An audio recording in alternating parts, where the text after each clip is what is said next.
Welcome back. आज की update बहुत ज़रूरी है और ये वीडियो आप देखें लाजमी, ताकि आपको पता चले कि मार्केट में चल क्या रहा है। मार्केट के अंदर हमने देखा कि पिछले 2 दिन से, बल्कि कल जो है पिछले 24 घंटे के अंदर बहुत ही ख़तरनाक सा एक क्रैश आया और लोग जो है काफ़ी इस पर वाइप आउट हुए। और मुख्तलिफ़ किस्म के स्क्रीनशॉट मैं भी अपने डिस्कॉर्ड ग्रुप में शेयर भी करूँगा कि कितना जो है लोगों का पैसा वाइप आउट हुआ है। अच्छा, ये डिप जो है जिसको इतना ख़तरनाक समझा जा रहा है, ख़तरनाक किस सेंस में, इसकी इंटेंसिटी जो है वो डेंजरस है। बाकी अगर हम इसके डिप को देखें तो डिप तो पहले भी बहुत से आए, ये इतना ख़तरनाक डिप उस हवाले से नहीं था कि जितने पहले आए। अगर हम इसको गौर से कंसिडर करें डेली टाइम फ्रेम पे, तो ये देखें ये एक सिर्फ 2 दिन के अंदर 10% के करीब, बल्कि उससे भी ज़्यादा गिरा है। उसके अलावा और भी अगर हम डिप्स देखें तो यहाँ भी डिप्स आए हैं, ये भी ख़तरनाक गिरे हैं 6-7%। ये डिप इतना बड़ा नहीं था, लेकिन हुआ क्या कि इसकी इंटेंसिटी बहुत ज़्यादा थी, क्योंकि इसके अंदर तकरीबन सिर्फ और सिर्फ बाइनेंस के अंदर ही 2 से 3 बिलियन डॉलर की लिक्विडेशंस वाइप आउट हुई हैं। जो लोगों ने अपने स्टॉप लॉसेस यहाँ पे लगाए हुए थे और लॉन्ग किया हुआ था, सबके स्टॉप लॉसेस हिट हुए हैं और वाइप आउट हुए हैं। और ये एक ऐसी फिगर है जो इन्वेस्टर्स कह रहे हैं कि ये कंप्लीट फिगर नहीं है, बल्कि इससे भी ज़्यादा वाइप आउट हुए।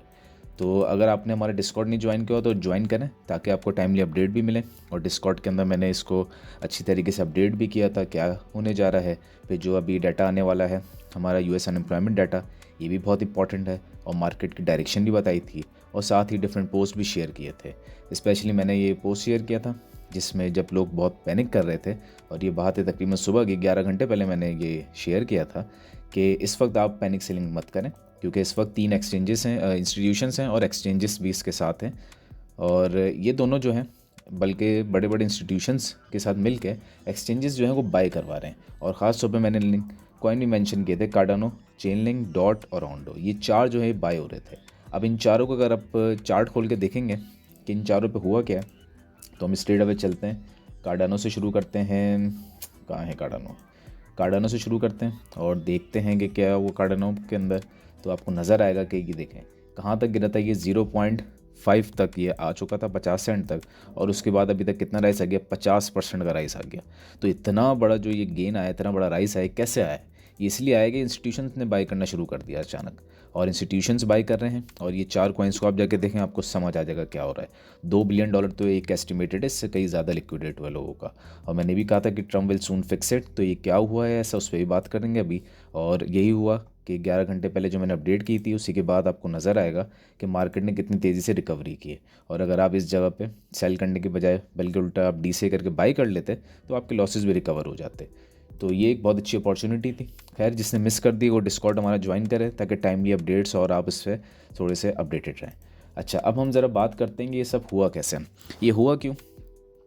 बेसिक रीज़न तकरीबन सबको पता है, लेकिन ये नहीं पता कि उसका इम्पैक्ट क्या है। और रीज़न ये है कि टैरिफ्स, जो ट्रम्प ने टैरिफ्स लगाए ईयू पे, और ईयू पे तो खैर अभी नहीं लगाया, लेकिन ट्रम्प ने जो कनाडा पे, चाइना पे और मैक्सिको पे लगाए थे, ये उसका इम्पैक्ट था जो कि बहुत नेगेटिव आया और मार्केट्स क्रैश कर गई।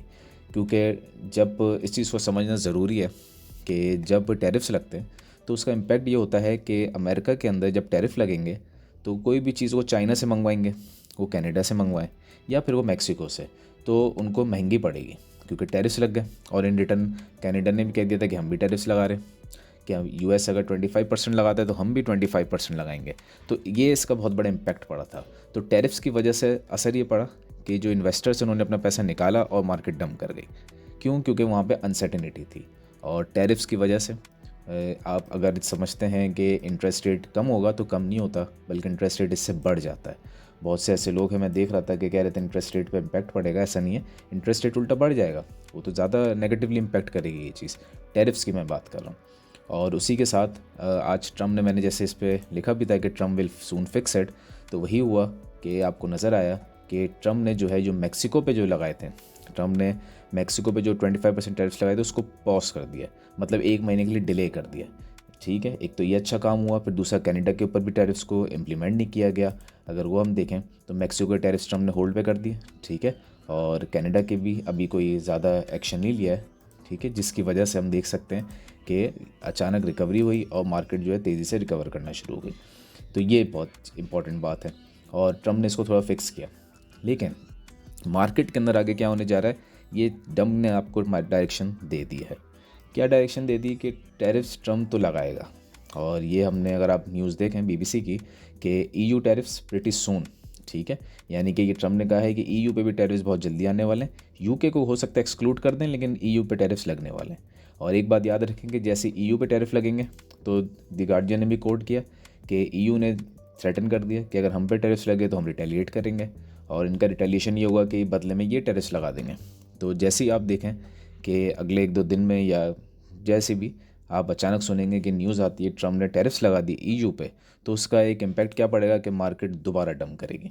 हम आते हैं बिटकॉइन पे, और मैं आपको समझाता हूँ कि होगा क्या आने वाले दिनों में। ये देखें, पहले तो हम 2 लाइन मार्क करते हैं। ये है हमारा ऑल टाइम हाई, और ये है थोड़ा सा हमारे रेंज लो जो चल रही है फ़िलहाल। अच्छा, होगा क्या कि मार्केट रिकवर करके हो सकता है 1-2 दिन थोड़ी सी ऊपर चले, हो सकता है ज़्यादा दिन भी चले, लेकिन जिस दिन ट्रम्प ने ईयू पे टैरिफ्स लगाया और ईयू ने रिटेलिएट किया तो अचानक डंप आएगा, और फिर वो डंप यहाँ तक आएगा। ठीक है, और इससे थोड़ा सा नीचे भी आ सकता है, लेकिन ये वो पॉइंट है जो आप मार्क कर लें कि दोबारा यहाँ तक प्राइस ने आना है। तो अगर आप समझ रहे हैं कि यहाँ से स्ट्रेट अवे प्राइस ऊपर जाएगी तो इसके चांसेस बन सकते हैं, लेकिन मुझे तो इस वक्त नज़र नहीं आते इसके चांसेस। मुमकिनात में से कि यहाँ तक चला जाए, लेकिन यहाँ से दोबारा प्राइस ने इस जोन में आना है, क्योंकि ये अनसर्टिनिटी जानबूझ के फैलाई जा रही है। और इसके पीछे रीज़न सिर्फ इतना है कि इंस्टीट्यूशंस पैनिक फैलाएं, और अभी भी लोग जो हैं वो अपने फ्यूचर्स को बंद नहीं कर रहे हैं, लॉन्ग टर्म पोजीशंस खोल के बैठे हैं, जिसकी वजह से होगा क्या कि उनको वाइप आउट किया जाएगा। यहाँ पे ये जो विक आई है, ये अच्छी खासी लिक्विडिटी तो इसने ग्रैब कर ली है, लेकिन लिक्विडिटी अभी भी थोड़ी सी बाकी है, जो गैप बाकी है ये भी फिल होगा बहुत जल्द। और ये फिल कुछ इस तरह आने वाले टाइम में, जैसे मैंने अभी बताया कि ये ऊपर की तरफ गया, हो सकता है फिर यहाँ से डंप करेगा। तो आप नज़र रखें, और ये मत समझें कि डंप ओवर हो गया। ये डंप की एक्सपेक्टेशंस मौजूद हैं अभी भी, और जब तक हम इस लाइन को, यानी कि वैसे तो ये इतनी इम्पोर्टेंट नहीं रखती, लेकिन अगर तो हम ये जो हमारा बेसिक है, अगर हम इस जोन को ऊपर रिक्लेम करते हैं तो फिर हमें देखना होगा कि हमारी जो कैंडल है वो इस जोन के ऊपर जाए, इसको फिल करे, तो फिर हम ये समझ सकते हैं कि हाँ, हम स्ट्रेट अवे फिर बुल रन के अंदर आ चुके हैं। लेकिन ये जो 2 जोन्स मैंने मार्क किए बहुत इंपॉर्टेंट है, और इनका देखना पड़ेगा कि इस जोन तक प्राइस जाती है या नहीं जाती। इसके चांसेस कम है, और लग ये रहा आने वाले दिनों में कि ट्रम्प जो है टैरिफ्स लगाएगा ईयू पे, जिसकी बात की गई, ईयू उसके अगेंस्ट रिटेलिएट करेगा, और अमेरिका के अंदर इन्फ्लेशन बढ़ने के चांसेस हो जाएंगे, इंटरेस्ट रेट बढ़ने के चांसेस ज़्यादा हो जाएंगे, और इन सब के इम्पैक्ट की वजह से मार्केट फिर डंप लेगी। तो डंप के पूरे चांसेस हैं, आप प्रिपेयर करके बैठें, और ये मत समझें कि डंप ओवर हो गया। अपने पास यूएसडीटी रखें अकाउंट्स में, जैसे डंप्स आए और डंप के अंदर बाई करें, क्योंकि इस वक्त सबसे ज़्यादा सक्सेसफुल ट्रेडर वो होगा जो डंप्स में बाई करता है। और एक और बात याद रखें कि इस डंप के अंदर, अगर आपने ये चीज़ नोट नहीं की तो मैं बता दूं कि इस डंप के अंदर 2 किस्म के ट्रेडर्स वाइप आउट हुए हैं। एक वो वाइप आउट हुआ है जो स्टॉप लॉस लगाते ही नहीं है, वो वाइप आउट हुए हैं और बड़ी बड़ी पोजीशन खोल के बैठ जाते हैं, जैसे 20x 50x 100x, और स्टॉप लॉस ही नहीं लगाते, वो वाइप आउट हुए हैं। जो छोटी पोजीशन होती है 2x 3x, उसकी बात मैं नहीं कर रहा, जो बड़ी बड़ी पोजीशन खोलते हैं। और दूसरे वो वाइप आउट हुए हैं जो बहुत बड़ी पोजीशन खोलते हैं बगैर मार्केट को समझे हुए। पहले कौन हुए? जो बड़े लेवरेजेस के साथ ट्रेड करते हैं और स्टॉप लॉसेस नहीं लगाते। दूसरे वो वाइप आउट हुए हैं जिनकी लेवरेजेस तो बहुत ज़्यादा होती हैं, लेकिन वो मार्केट को समझते नहीं हैं। दोनों ट्रेडर्स वाइप आउट हुए हैं। ये जो $2 बिलियन वाइप आउट हुआ, इतना तो कोविड में भी नहीं हुआ था। तो इतनी जो ह्यूज लिक्विडेशंस आई हैं, इसी वजह से हुई हैं लिक्विडेशंस। इसी के साथ यूएसडी डोमिनेंस पे हमने बहुत बात की है कि यूएसडी डोमिनेंस जैसी बढ़ती है मार्केट, और सारे के सारे एल्ड जो हैं वो ब्लीड करना शुरू हो जाते हैं। ये देखें, यूएसडी डोमिनेंस ऑलमोस्ट 5% में पहुंच गई थी, जिसकी वजह से एल्ड्स ब्लीड हुए, और वहाँ से एग्जैक्ट गिरी है यूएसडी डोमिनेंस, और बहुत तेज़ी से गिरी है। और ये इसका अगर हम ड्रॉप देखें, कितना बड़ा ड्रॉप आया, तकरीबन 10-11%, 12% का, ये बहुत ह्यूज ड्रॉप है। और ये वही है जो मैंने इधर प्रिडिक्ट किया था, बताया भी था। ये मेरी अजम्पशन थी कि ट्रम्प इसको बहुत जल्द फिक्स कर देगा। और अभी भी मैं रिसेंटली अपने डिस्कॉर्ड ग्रुप के अंदर मज़ीद अपडेट्स भी शेयर करूँगा, आप ज्वाइन करें ताकि अपडेट भी मिलते रहे आपको। और अभी भी चांसेस हैं कि ट्रम्प ने इसको कम्प्लीटली फिक्स नहीं किया। अभी होगा क्या, ईयू पे टैरिफ्स लगने वाले, जो कि ट्रम्प लाजमी कुछ ना कुछ इस पर बातचीत करेगा और मार्केट डंप करेगी, मज़ीद डंपिंग के चांसेस हैं। और सेकेंडली क्या होगा कि ट्रम्प इन सब चीज़ों को कंट्रोल करने के लिए एक और एक्शन लेगा बहुत जल्द, और वो पूरे चांसेस हैं कि ये एक्शन हो सकता है कि क्रिप्टो के ऊपर से जो कैपिटल गेन टैक्स होता है वो यूएस में ख़त्म कर दिया जाए। क्योंकि एक बार कैपिटल गेन टैक्स ख़त्म हो गया तो फिर आप देखेंगे कि कुछ मनी दोबारा फ्लो होगा, यानी कि मार्केट इस तरह चलेगी कि हम आते हैं चार्ट पे ज़रा, मार्केट इस तरह चलेगी, इसको गौर से समझें। यहाँ से ये प्राइस ऊपर की तरफ गई, ठीक है, और अचानक ट्रम्प ने टैरिफ्स लगाए और ये आपको नज़र आएगा फिर से एक डाउन आ गया, ठीक है। यहाँ पे जो लिक्विडिटीज़ को हंट किया जाएगा, फिर चांसेस है कि ट्रम्प ये कहेगा कि जैसे कि एग्जीक्यूटिव ऑर्डर पास कर सकता है कि क्रिप्टो पे जो कैपिटल गेन टैक्स है उसको हम ख़त्म कर रहे हैं, तो फिर मार्केट तेज़ी से दोबारा रिकवर करेगी, ठीक है। और फिर अल्टीमेटली दोबारा कोई सिचुएशन हुई तो फिर नीचे, या फिर आप इसको रिक्लेम करके ऊपर, तो इसका मतलब एक और डंप को आप एक्सपेक्ट करें, चांसेस हैं। मीनवाइल अगर हम RSI को देखें तो RSI भी मुसलसल लोअर हाइज बनाता जा रहा है, और ये भी हमने बात की थी बिगनर सेक्शन वाले वीडियो में, अगर आप जाके देखें कि जब जब लोअर हाइज बनते हैं इसका मतलब होता है कि हमारा जो ट्रेंड है वो ख़राब है, ट्रेंड हमारा इतना अच्छा नहीं है, और ट्रेंड को शिफ्ट होने के लिए RSI को 58 को क्रॉस करना पड़ेगा डेली पे, 59 को, तो ये वो थोड़ा मुश्किल काम लग रहा है, इसके चांसेस बहुत कम हैं। तो ये जो डाइवर्जेंस बन रही है, बेरिश डाइवर्जेंस भी आपको यहाँ पे नज़र आएगी, स्पेशली छोटे टाइम फ्रेम पे तो ज़्यादा क्लियर है। इसी के साथ ये जो चार्ट है ये बहुत इंपॉर्टेंट चार्ट है, और ये आपको बताता है एक्यूमुलेशन और डिस्ट्रीब्यूशन के बारे में। ये ग्रीन लाइन जैसे जैसे नीचे जा रही है और ये रेड लाइन ऊपर जा रही है, इनका जो गैप बढ़ता जा रहा है, ये गैप जितना ज़्यादा होता है उतनी मार्केट करती है ब्लीड, और ये गैप जितना कम होता है उतनी मार्केट अच्छी होती है। क्योंकि हम डेली टाइम फ्रेम पे देख रहे हैं तो सही अंदाज़ा नहीं हो रहा। हम 12 आवर पे आते हैं, ये देखें ये थोड़ा सा ये ऊपर की तरफ हुआ और आपको नज़र आया मार्केट ने रिकवरी शुरू कर दी, ठीक है। और देखते हैं ज़रा 8 आवर पे चलते हैं, 8 आवर पे देखें ज़्यादा अच्छी पिक्चर है। 6 आवर पे देखते हैं, ये देखें कैसे तेज़ी से रिकवरी हुई और वहाँ पे मार्केट के अंदर ग्रीन कैंडल्स आई। तो ये एक बहुत ज़बरदस्त तरीके से आपको मार्केट की अजम्पशन भी दे देते हैं। तो होने क्या जा रहा है कि टैरिफ्स पे ज़रूर नज़र रखें, ये सबसे इम्पॉर्टेंट चीज़ है। दूसरी इंपॉर्टेंट चीज़ है, इस हफ्ते अनएम्प्लॉयमेंट का डाटा आना है, लेकिन वो इतना बड़ा इम्पैक्ट नहीं करेगा, उसका इम्पैक्ट इतना ख़ास नहीं होगा। असल इम्पैक्ट है टैरिफ्स का। टैरिफ्स जैसे ट्रम्प ने होल्ड किए, जैसे ट्रम्प ने होल्ड किए मार्केट पम्प कर गई। अब जैसे ही ट्रम्प दोबारा टैरिफ लगाएगा EU पे और EU की तरफ से कोई रिएक्शन आएगा, हम देखेंगे दोबारा मार्केट जो है वो डंप कर जाएगी। और ये डंप आएगा, उस डंप का रीज़न दोबारा मैं आपको बता दूं कि जैसे जैसे यहाँ से रिकवरी शुरू हुई, हमने देखा है कि बहुत से ट्रेडर जो हैं अपनी वो फ्यूचर पोजीशंस खोल के बैठ गए, इधर इधर इधर ऐसे खोल के बैठ गए। ये ऊपर जाते रहेंगे और फिर अल्टीमेटली एक डिप आएगा और उन सब की फ्यूचर पोजीशंस को वाइप आउट कर दिया जाएगा। अगर हम देखें हम कहाँ पे खड़े हैं तो एल्ड कॉइन सीजन इंडेक्स बता रहा है 49, यानी कि अभी आप बहुत दूर हैं एल्ड सीजन से, ठीक है, लेकिन ये क्विकली रिकवरी हो सकती है। इसी के साथ एक और चीज़ पर हमने डिस्कस करना था, हाँ, फेयर एंड ग्रीड इंडेक्स देखें तो मार्केट में फेयर आ गया 39, और जब जब मार्केट में फेयर आता है ये बेहतरीन चांस होता है कि आप इसको बाई करें डिप्स को और आप रिकवरी करें। जिस तरीके से मैंने आपको एग्जांपल भी दी कार्डानो की, कि अगर आपने इसको बाई कर लिया होता डिप के अंदर तो आप अभी कितने 50% से ज़्यादा प्रॉफिट में मौजूद होते। अगर थोड़ा ऊपर भी बाई कर लेते तो भी 40-30% तो आप प्रॉफिट में होते ही होते लास्ट में। तो ये फ़ायदा होता है कि आप अपने पास पैसे रखें ताकि आप टाइम पे बाई करें। साथ साथ BTC डोमिनेंस बहुत ऊपर है, बहुत हाई है, और ऐसे जोन पे थे रिजेक्शन जोन पे, और ये भी मैंने अपने डिस्कॉर्ड ग्रुप के अंदर कल ही अपडेट कर दिया था। और ये हम चलते हैं चार्ट सेक्शन पे, ये मैंने अपडेट कर दिया था कि ये बहुत इंपॉर्टेंट जोन है, और इससे ऊपर भी कर दिया था कि जो ब्लैक लाइन है अगर आप इसको गौर से देखें, ठीक है, कि अगर तो मैंने ये भी बता दिया था कि अगर तो ब्लैक लाइन ये लिमिट है, इससे ऊपर अगर हम जाते हैं तो टोटली राइट। उस वक्त आपकी जो बिटकॉइन डोमिनेंस थी वो ऑलमोस्ट 59 के आसपास चल रही थी, ये 59 के आसपास वाला जोन था। और इस टाइम पे जाके देख लें क्या बिटकॉइन डोमिनेंस चल रही थी, और उसी वक्त आपको बता दिया था कि ये जो हमारे एक बेरिश डाइवर्जेंस बन रही है, अगर तो ये प्ले आउट होती है तो अच्छा है, नहीं होती है और ब्लैक लाइन के ऊपर क्लोज हो जाता है, टोटली राइट।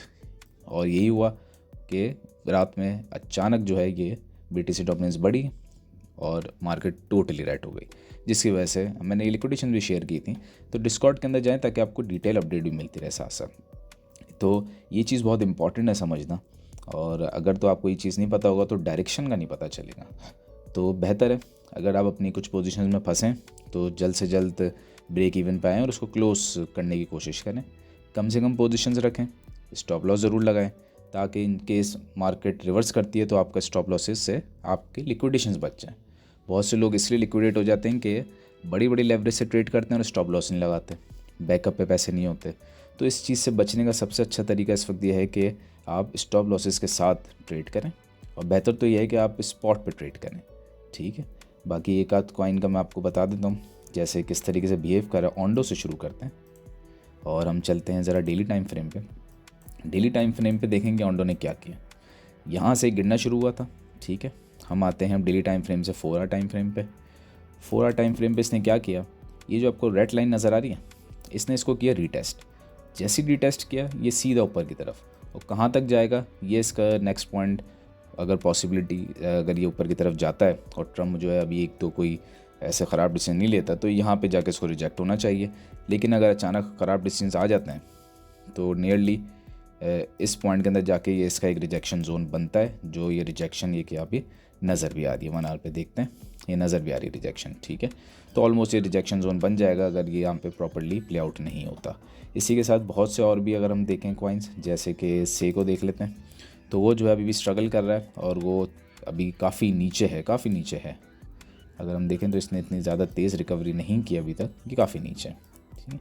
इसके मुकाबले में कुछ कॉइन्स ने बहुत अच्छी रिकवरी की है, जैसे होंडो ने तो बहुत अच्छी रिकवरी की, अच्छा प्रोजेक्ट है और बहुत ज़बरदस्त रिकवरी की है, और कहाँ 0.90 पे पहुंच गया था 90 सेंट्स में, और बेहतरीन किस्म की रिकवरी। और इसी तरह कार्डानो ने भी बहुत अच्छी रिकवरी की। तो ये एवेक्स बहुत ज़बरदस्त कॉइन है, बहुत अच्छे प्राइस में। तो ये इस वक्त आप अपनी इन्वेस्टमेंट को जो है आप स्पॉट में ज़रूर कर सकते हैं, स्पॉट में करें भी इन्वेस्टमेंट को, ताकि टाइमली आप इन्वेस्टमेंट का फ़ायदा भी उठा सकें। फ्यूचर्स को अवॉइड करें, और अगर करते हैं तो स्टॉप लॉसेस को ज़रूर लगाएं, क्योंकि मार्केट बहुत वॉलेटाइल है, ये इतनी आसानी से एल्ट सीज़न नहीं आएगा। लास्ट टाइम भी जो एल्ट सीज़न आया था वो ऐसे ही था कि इतना पैनिक फैलाया गया, इतनी लिक्विडेशंस की गई कि मार्केट के अंदर ये चीज़ फैल गई थी कि शायद क्रिप्टो ख़त्म हो रहा है, और लिक्विडेशंस इतनी ज़्यादा हो गई कि एल्ट सीज़न से लोग दूर हो गए, और अचानक फिर एल्ट सीज़न आया, बूम आया और सब लोग एंटर हुए, लेकिन जब तक बहुत लेट हो चुका था। तो इसीलिए अभी भी टाइम है, अपने आप को इसमें मेंटेन करें। फ्यूचर्स में बड़ी बड़ी पोजीशन से मत लें, बड़े बड़े लेवरेजेस मत लगाएं, ताकि आप इससे बच सकें। आने वाला जो दिन है वो बहुत इंपॉर्टेंट है, क्योंकि 1 महीने के लिए इन्होंने पॉज किया है, हो सकता है 1 महीने बाद फिर लगा दें, फिर मार्केट क्रैश हो जाए। तो अभी बहुत सी वॉलेटिलिटी, और आप देखेंगे कि मार्केट बहुत पैनिक करेगी। बहुत इंपॉर्टेंट है इस वक्त आपके पास कि आप अपने पास अपडेट पूरी रखें, ठीक है। तो अभी तक के लिए इतना ही, तो बाकी टाइमली अगर मार्केट में ऊपर नीचे कुछ होता है तो हम इंशाल्लाह दोबारा कल बात करेंगे।